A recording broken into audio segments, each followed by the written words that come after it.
ঘরে থাকা অল্প উপকরণে এবং অল্প সময়ে বানিয়ে ফেলতে পারবে পটেটো রোল সামোচা। আসসালামু আলাইকুম, কেমন আছো তোমরা সবাই? নতুন একটি রেসিপিতে তোমাদের সবাইকে স্বাগত জানাই।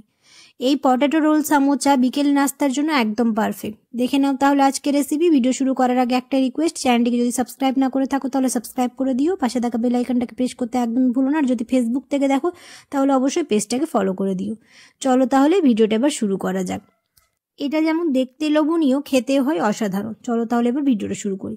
তো এখানে আমি নিয়েছি হচ্ছে 1.5 চামচের মতো ময়দা, মানে ওই 200 গ্রামের মতো ময়দা নিয়েছি। এবার ওর মধ্যে দিয়ে দিলাম হচ্ছে স্বাদ অনুযায়ী নুন, আর হাতে একটু ক্রাশ করে জোয়ান দিয়ে দিলাম।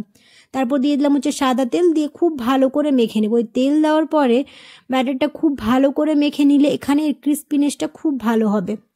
তো এটা অনেকক্ষণ সময় ধরে মেখে নেওয়ার চেষ্টা করব, তাহলে এর খুব মানে পটেটো রোল সামোচাটা একদম ক্রিস্পি হবে। খুব ভালো করে আমি মেখে নিয়েছি। এবার জল দিয়ে একটু একটু করে একটা ব্যাটার বানিয়ে নেব।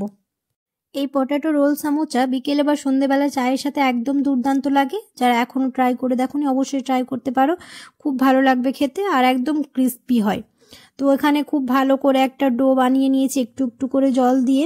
এই ব্যাটারটা অনেকক্ষণ সময় ধরে যদি মথে নিই তাহলে এর ক্রিস্পিনেসটা খুব ভালো হবে আর খেতেও দুর্দান্ত হবে। তো খুব ভালো করে এখানে ডো বানিয়ে দিয়েছি। তো এটা প্রায় 10 থেকে 15 মিনিটের জন্য রেস্টে রেখে দেবো।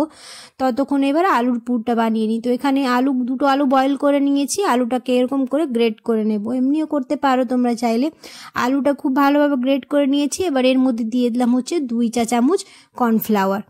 কর্নফ্লাওয়ার দেওয়ার জন্য এটা খুব মুচমুচে হবে। আর দিয়ে দিলাম হচ্ছে পরিমাণ অনুযায়ী নুন, একটুখানি লঙ্কা গুঁড়ো, হলুদ গুঁড়ো, ভাজা জিরে গুঁড়ো, তারপর ধনে গুঁড়ো, কাঁচা জিরে গুঁড়ো, আর দিয়ে দিলাম হচ্ছে গোলমরিচ গুঁড়ো, আর একটুখানি দিয়ে দিব হচ্ছে চিলি ফ্লেক্স দেওয়ার পরে এবার দিয়ে দিলাম হচ্ছে একটু কাসুরি মেথি, দিয়ে খুব ভালো করে এটাকে মেখে নেব।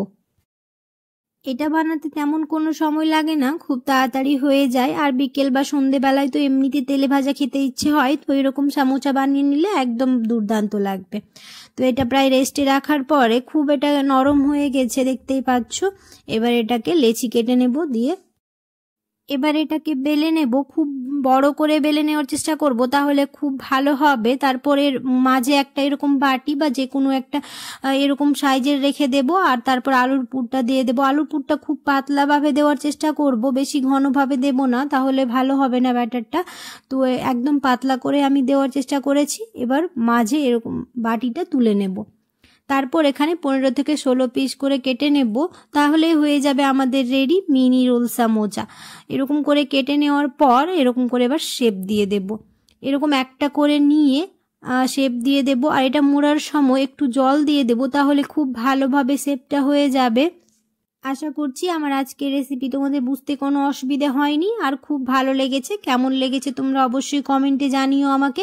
আর এরকম করে শেপ দিয়ে তারপর জল দিয়ে এটাকে আটকে দেব, তাহলে খুব ভালোভাবে শেপটা হয়ে যাবে। এরকম করে সবগুলোই বানিয়ে নেব।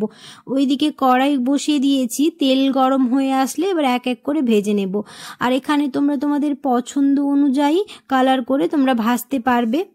তোমরা চাইলে একটু বেশি লাল লাল করে ভাজতে পারো, তবে আমি এরকম করে ভেজেছি। যদি আমার মতো এরকম চাও তাহলে এরকম করে ভেজে নিতে পারো। দেখতে পাচ্ছ কতটা লোভনীয় লাগছে।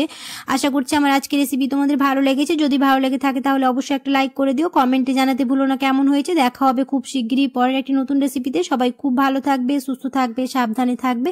আল্লাহ হাফেজ। আর দেখতেই পাচ্ছ কতটা ক্রিস্পি হয়েছে।